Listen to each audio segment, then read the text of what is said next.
রাসেলস ভাইপারের দংশনের শিকার ব্যক্তিকে দ্রুত করণীয় কি?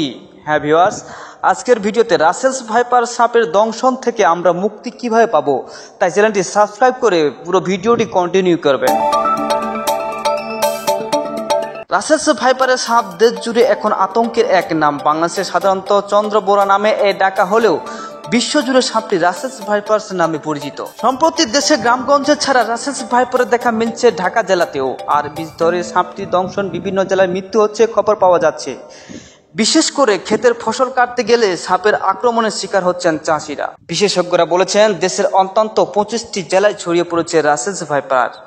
প্রায়ই এইসব এলাকায় সাপের দংশনের মৃত্যুর খবর আছে। ভারতে প্রতি বছর যে পরিমাণ সাপের কাটার ঘটনা ঘটে তার মধ্যে অন্তত 43% এবং শ্রীলঙ্কায় প্রতি বছরে মোট সাপের কাটার ঘটনা 30 থেকে 40% রাসেলস ভাইপারের করণীয় হয়ে থাকে। বাংলাদেশে এক্ষেত্রে এখনও সঠিক পরিসংখ্যান নেই। বাংলাদেশে যেসব সাপ দেখা যায় সেগুলোর মধ্যে এটি সবচেয়ে বেশি বিষাক্ত বলে বিশেষজ্ঞরা বলেছেন। সাধারণত কৃষি জমিতে থাকে বলে মানুষ অনেক সময় সাপের গায়ে পা দেন বা না জেনে বিষাক্ত করেন। তখন রাসেলস ভাইপারে বিভিন্ন বোধ করলে আচমকে আক্রমণ করে বসে। এজন্য ধান খেতে বা গম খেতে কাজ করার নামার আগে লম্বা পাশ দিয়ে জায়গাটি নাড়িয়ে দিতে হবে। বিশেষজ্ঞরা জানান খেতে নামার সময় গামবুট পরে জিন্সের ট্রাউজার পরে কাজ করতে নামতে হবে, এতে সাপের কামড় থেকে রক্ষা পাওয়া যাবে। এ বিষয়ে রাজশাহী মেডিকেল কলেজ হাসপাতালের অধ্যক্ষ মোহাম্মদ হাসান তারেক বেসরকারি গণমাধ্যমকে বলেন, রাসেলস ভাইপারের দংশনের শিকার ব্যক্তিকে কিডনি দ্রুত অকেজ হতে শুরু করে, শরীর জ্বালাপোড়া করার পাশাপাশি দংশন স্থান পছন্দ করে, একই সঙ্গে দংশনের শিকার ব্যক্তিকে রক্ত জমাট বাঁধতে শুরু করে।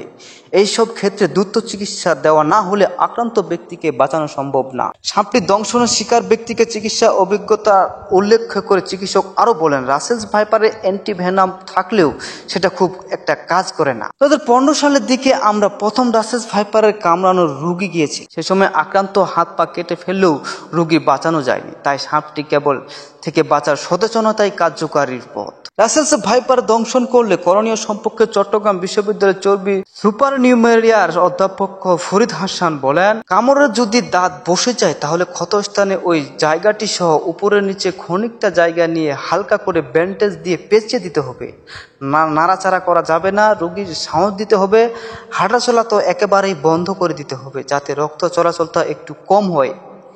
এভাবে যত দ্রুত সম্ভব হাসপাতালে নিয়ে যেতে হবে। অধ্যক্ষ ফরিদ হাসান বলেন, আরও গ্রামগঞ্জে কোথাও যদি গাড়ি না পাওয়া যায় তাহলে মোটরসাইকেলকে রোগী চালক ও আরেক আরোহীর মাঝে বসিয়ে নিতে হবে, তাহলে একটু দ্রুত করা হবে। ফরিদ আহসান জানান, বেশিরভাগই ক্ষেত্রে কামড় দেওয়ার সঙ্গে সঙ্গে রোগীকে হাসপাতালে নেওয়া হয় না, অনেকটা দেরি হয়ে যায়। তখন এটা আরেকটা বড় বিষয় হয়ে দাঁড়ায়। এই সাপের বিষে এমন বেশি যে একই সঙ্গে শরীরে অনেকগুলো অঙ্গ প্রত্যঙ্গ হয়ে যায়। উল্লেখ্য, রাসেলস ভাইপারের সাপের লোকাল ওয়ে সাধারণত খুব কমে দেখা যায়। বাচ্চা দেওয়ার কারণে হয়তো সাপের লোকাল ওয়ে চলে আসে। স্ত্রী সাপ ডিম দেওয়ার পরিবর্তে সাধারণত 5 থেকে 50টি বাচ্চা প্রসব করে। হ্যাঁ ভিউয়ার্স, এই রাসেলস ভাইপার দংশনের সচেতন থেকে টিপসটি যদি আজকের ভালো লাগে তাহলে একটি লাইকের আশা করব। তবে হ্যাঁ, যেখানে আছেন সুস্থ থাকবেন, নিরাপদে থাকবেন। আল্লাহ হাফেজ।